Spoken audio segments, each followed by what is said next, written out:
پھر حضرت جبریل کو میرے رب نے فرمایا کہ اے فرشتوں کے سردار،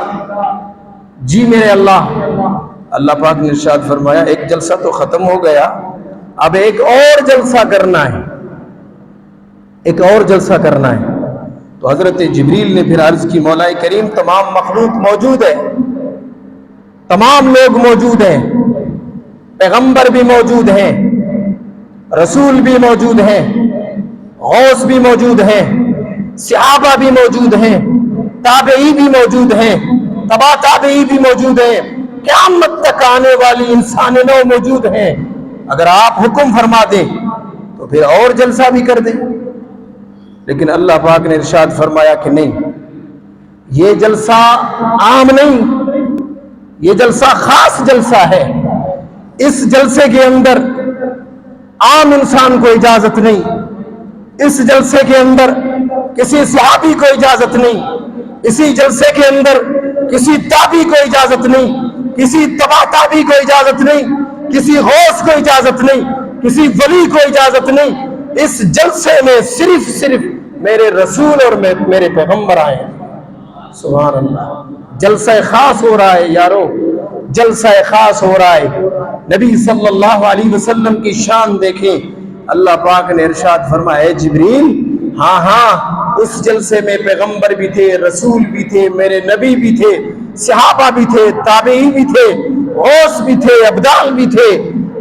قیامت تک آنے والی نسل انسانی سب موجود تھے۔ لیکن یہ جلسہ عام جلسہ نہیں، وہ جلسہ تھا وحدانیت کا،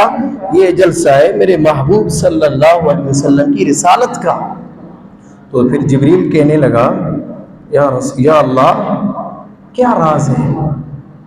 اس میں تو ہر بندہ موجود تھا، اپنے بھی تھے، پرائے بھی تھے، کافر بھی تھے، مشرک بھی تھے، مومن بھی تھے، ایمان والے بھی تھے، بے ایمان بھی تھے، منافق بھی تھے، سب لوگ موجود تھے وحدانیت کے جلسے میں، تو یہ جلسہ خاص کیوں؟ تو اللہ پاک نے ارشاد فرمایا ہاں اس جلسے میں سب موجود تھے، یہ جلسہ میرے حبیب کا جلسہ ہے۔ سبحان اللہ، وہ جلسہ تھا وحدانیت کا، یہ جلسہ ہے میرے محبوب کی رسالت کا، وہ جلسہ تھا کبریائی کا، یہ جلسہ ہے میرے حبیب صلی اللہ علیہ وسلم کی مصطفائی کا، وہ جلسہ تھا وحدانیت کا، یہ جلسہ ہے حبیب صلی اللہ علیہ وسلم کی مصطفائی کا۔ تو اس جلسے میں اور اس جلسے میں آپ نے فرمایا، اللہ پاک نے فرمایا بڑا فرق ہے۔ اللہ کو تو ہر کوئی مانتا ہے، کافر بھی رب کو مانتا ہے، مشرک بھی مانتا ہے، لیکن وہ الگ الگ اپنا راستہ ہے ان کا۔ لیکن بات آئی جب نبی صلی اللہ علیہ وسلم کی شان کی، تو اللہ پاک نے فرمایا اس جلسے میں کوئی نہیں آئے گا سوائے رسولوں کے، سوائے پیغمبروں کے، سوائے نبیوں کے، کسی کو اجازت نہیں ہے۔ تو حضرت جبریل علیہ السلام نے عرض کی باری تعالیٰ جیسے حکم،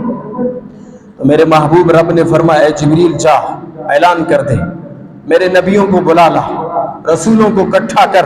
پیغمبروں کو اکٹھا کر، حضرت آدم علیہ السلام سے لے کر حضرت عیسیٰ علیہ السلام تک تمام نبیوں اور انبیاء کی ارواحوں کو اکٹھا کر کے میرے سامنے پیش کر۔ تو میرے پیار رب فرماتا ہے اے جبریل، میں رب العالمین ہو کر، میں وحدہ لا شریک ہو کے کائنات والوں کو بتانا چاہتا ہوں، اے لوگو، اے دنیا والوں، سنو، حبیب کا جلسہ منانا، میلاد کا ذکر خیر کرنا، یہ کوئی بدعت نہیں، یہ کوئی شرک نہیں، یہ کوئی ناجائز نہیں، یہ اللہ پاک فرماتا ہے بلکہ سب سے بڑی سنت رب العالمین کی ہے۔ سبحان اللہ، میں کوئی حدیث کا حوالہ نہیں دوں گا، لوگ پہلے قرآن کو مانتے ہیں، سب سے پہلے میں قرآن کا حوالہ دوں گا اور آیتیں پڑھ کے سناؤں گا۔ لوگوں کو بندے گمراہ کرتے ہیں کہ میلاد کہاں لکھا ہوا ہے، حضور کا ذکر کہاں لکھا ہوا ہے، جشن کہاں لکھا ہوا ہے، تو لوگ قرآن دراصل دل سے پڑھتے ہی نہیں۔ بغض مصطفیٰ میں جنہوں نے قرآن پڑھا تو وہ گمراہ ہو گئے۔ قرآن فرماتا ہے بہت سے لوگ مجھے پڑھ کے ہادی بن گئے، ہدایت پہ آ گئے، بہت سے لوگ قرآن پڑھ کے گمراہ ہو گئے۔ یہی قرآن ہے، میرے ہاتھ میں قرآن مجید ہے، میں آپ کو دکھاؤں، آیت پڑھ کے سناؤں، بغیر ترجمے والا آپ جا کے گھر میں پڑھیے گا، بہت سی آیتیں ہیں، یہاں اتنا ٹائم نہیں ہے، لیکن میں چاہتا ہوں کہ جو میرا موضوع ہے اس کے متعلق میں آپ کو آیت پڑھ کے سناؤں۔ سورہ آل عمران، میرے پیارے بھائیو، رکوع 8واں شروع ہوتا ہے۔ اللہ پاک نے ارشاد فرمایا وَإِذْ أَخَذَ اللَّهُ مِيثَاقَ النَّبِيِّينَ لَمَا آتَيْتُكُم مِّن كِتَابٍ وَحِكْمَةٍ ثُمَّ جَاءَكُمْ رَسُولٌ مُصَدِّقٌ لِّمَا مَعَكُمْ لَتُؤْمِنُنَّ بِهِ وَلَتَنصُرُنَّهُ قَالَ أَأَقْرَرْتُمْ وَأَخَذْتُمْ عَلَىٰ ذَلِكُمْ إِصْرِي قَالُوا أَقْرَرْنَا قَالَ فَاشْهَدُوا وَأَنَا مَعَكُمْ مِنَ الشَّاهِدِينَ فَمَن تَوَلَّىٰ بَعْدَ ذَلِكَ فَأُولَٰئِكَ هُمُ الْفَاسِقُونَ۔ یہ قرآن میں نے پڑھ کے سنایا، سبحان اللہ تو کہنا۔ میں ویسے ہر جگہ پہ الحمدللہ خطاب کرتا رہتا ہوں، لوگ کہنے سے پہلے سبحان اللہ کہہ دیتے ہیں، یہ واحد ہماری مسجد ہے، جامع مسجد میں لوگ سبحان اللہ نہیں کہتے۔ خیر، میں بار بار نہیں کہتا، یہ میری عادت بھی نہیں، لیکن سبحان اللہ کہنا ثواب ہے۔ اچھی بات سن کے، قرآن سن کے، دیکھیں نعتیں سن کے کتنی سبحان اللہ نکلتی ہے، گلا پھاڑ پھاڑ کر کہتے سبحان اللہ سبحان اللہ۔ او بھائی قرآن پہ سبحان اللہ زیادہ کیا کریں، جب حدیث سنے یا فرمان رب تعالیٰ سنے یا فرمان مصطفیٰ سنے تو سب سے پہلے مومن سبحان اللہ کہتا ہے۔ قرآن سن کے بندہ سبحان اللہ کہے تو اس میں مزہ ہے۔ اللہ پاک ارشاد فرماتا ہے وَإِذْ أَخَذَ اللَّهُ مِيثَاقَ النَّبِيِّينَ۔ میں نے قرآن کی آیت پڑھ کے سنائی، جا کے گھر میں پڑھ لینا، اب ترجمہ ہی پڑھوں گا، ترجمہ، تفسیر نہیں پڑھوں گا، ترجمہ سناؤں گا میں۔ میرے پیارے بھائیو، جب اللہ پاک نے تمام ارواح انبیاء کو اکٹھا کیا، سامنے بیٹھ گئے، مسند پہ بیٹھ، اپنی اپنی مسندیں بچھی ہوئی تھی تمام انبیاء کی، حضرت آدم علیہ السلام بھی بیٹھ گئے، حضرت شیسا علیہ السلام بھی بیٹھ گئے، الغرض 1,00,000 کم بیش 24,000 پیغمبر تشریف ہو کے یہاں سامنے رب تعالیٰ کے بیٹھ گئے۔ اللہ پاک نے ارشاد فرمایا اے میرے تاجداروں، نبوت کے تاجداروں، اے میرے نبیوں، سنو میں نے تمہیں کیوں بلایا، سب کو کیوں بلایا؟ عرض کرنے لگے باری تعالیٰ تمہیں پتا۔ آپ نے، اللہ پاک ارشاد فرماتا ہے پیارے، میں خدا ذوالجلال ہو کر، میں وحدہ لا شریک ہو کر، میں تمہیں کتابیں دے کر، صحیفے دے کر، تورات دے کر، انجیل دے کر، زبور دے کر، کتابیں دے کر تمام نبیوں کو دنیا میں بھیجنا ہے، دنیا کے تختے پہ تمہیں بھیجنا ہے، تبلیغ کے سلسلے میں بھیجنا ہے۔ لیکن ایک بات یاد رکھنا، لوگ تمہیں اپنا آقا مانیں گے، لوگ تمہیں عزت کی نگاہ سے دیکھیں گے، نبوت کا تاج سجا کر میں زمین پہ بھیجنے والا ہوں۔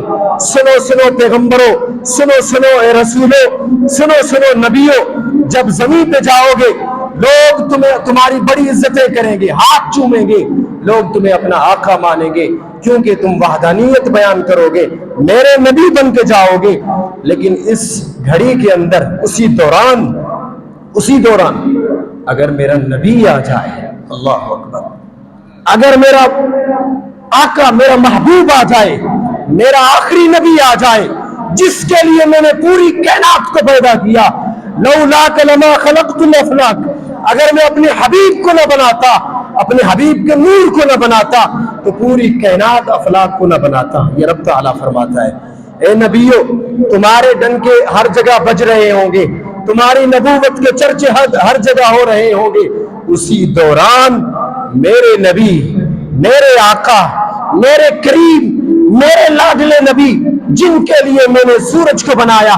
جن کے لیے میں نے چاند کو بنایا، جن کے لیے میں نے ساتوں آسمان بنائے، اور جن کے لیے میں نے سدرہ کو بنایا، جن کے لیے عرش اعظم بنی، جن کے لیے میں نے جنت بنائی، تو وہ نبی میرے صلی اللہ علیہ وسلم جب تشریف لائے نا،